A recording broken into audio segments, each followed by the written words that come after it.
Assalamualaikum warahmatullahi wabarakatuh. Pemirsa sang penakluk media yang dirahmati Allah, pada kesempatan kali ini saya ingin membacakan sebuah pertanyaan dari pemirsa sang penakluk atau penonton YouTube sang penakluk tentang ibadah puasa, secara khusus masalah niat. Pertanyaannya seperti ini. Setahu saya, semua ibadah itu membutuhkan niat. Dan niat itu harus bersamaan dengan pekerjaannya. Tapi kenapa dalam ibadah puasa, niatnya tidak bersamaan dengan pekerjaannya, melainkan niat di malam hari? Mohon penjelasannya. Baik, terima kasih atas pertanyaannya.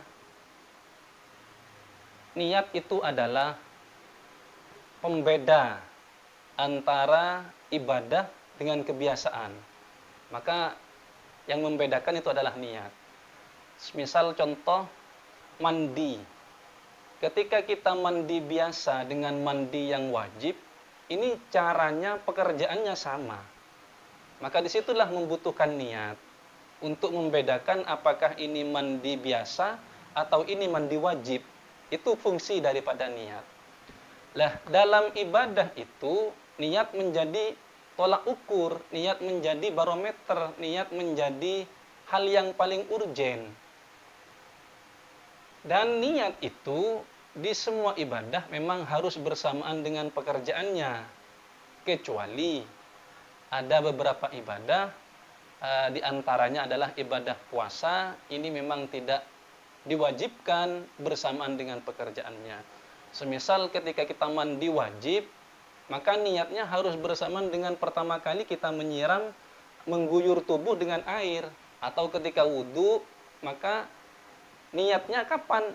Niatnya itu harus bersamaan dengan diucapkan, harus dilafatkan atau dilakukan bersamaan dengan ketika kita menyiram atau membasuh anggota wajah. Itu niat pada awalnya. Cuman ketika berpuasa, kenapa niatnya tidak bersamaan dengan pekerjaannya? Karena memang ini adalah pengecualian yang diberikan agama. Artinya, ketika kita niat untuk berpuasa, maka tidak wajib untuk bersamaan dengan pekerjaannya. Karena salah satu di antara syarat sahnya puasa itu adalah tabyitun niyah, niat di malam hari. Niat di malam hari dalam ibadah puasa ini berdasarkan hadis Nabi Muhammad sallallahu alaihi wasallam, "Man lam yajma'is shiyam qabla al-fajri fala shiyama lahu." Barang siapa yang tidak membulatkan niat pada malam hari, tidak mengerjakan niat puasa di malam hari atau sebelum waktunya fajar, sebelum fajar terbit, maka fala shiyama lahu, maka tidak ada puasa baginya. Artinya tidak wajib berpuasa karena memang tidak melakukan niat di malam hari, tidak tabyitun niyah qabla al-fajri, sebelum fajar. Ini yang menjadi dasar kenapa niat puasa itu harus dilakukan pada malam hari atau tidak bersamaan dengan pekerjaannya. Kemudian yang menjadi dasar daripada ulama, kenapa niat puasa itu tidak harus dilakukan bersamaan dengan pekerjaannya, artinya tidak wajib dilakukan bersamaan dengan pekerjaannya, dijelaskan di dalam kitab Asnal Matalib fi Syarhi Rawdit Talib, wa innama lam yujibul muqaranata fi shaumi li usri muraqabatil fajri wa tatbiqin niyati alaihi. Jadi tidak diwajibkannya muqaranah, bersamaannya niat dengan pekerjaannya itu di dalam ibadah puasa, li usri muraqabatil fajri, karena memang sangat sulit untuk mengantisipasi terbitnya fajar. Untuk kita melihat kapan fajar ini terbit, ini sangat sulit terjadi, sangat sulit untuk direalisasikan. Sehingga ulama tidak mewajibkan muqaranah atau bersamaannya niat dengan pekerjaannya dalam ibadah puasa.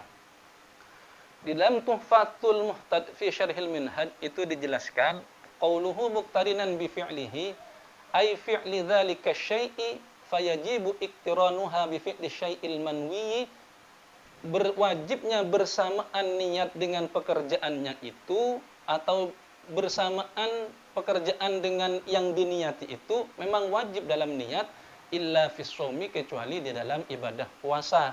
Fala yajibu fihil iktiran, bahkan maka tidak wajib untuk muqaranah, untuk membersamakan niat dengan pekerjaan atau dengan manwi tadi itu di dalam ibadah puasa. Bahkan kalau memang ada orang niat puasa bersamaan dengan keluarnya fajar, maka itu tidak sah puasanya. Jadi fajar terbit kemudian dia niat puasa, puasanya tidak sah. Kenapa? Liwujubit tabyid fil fardhi, karena diwajibkannya tabyid atau menginapkan niat atau niat di malam hari pada ibadah puasa yang wajib. Ini penjelasan-penjelasan ulama terkait kenapa ibadah puasa itu niatnya tidak bersamaan dengan pekerjaannya, beda dengan ibadah-ibadah yang lain. Demikian yang bisa kami sampaikan, mudah-mudahan ini bermanfaat, dan jangan lupa tonton terus channel Sang Penakluk, subscribe, share, komen, kalau bisa bagikan kepada yang lain. Semoga ini bermanfaat. Hadanallahu wa iyyakum ajma'in. Wallahul muwaffiq ila aqwamit thoriq. Wassalamualaikum warahmatullahi wabarakatuh.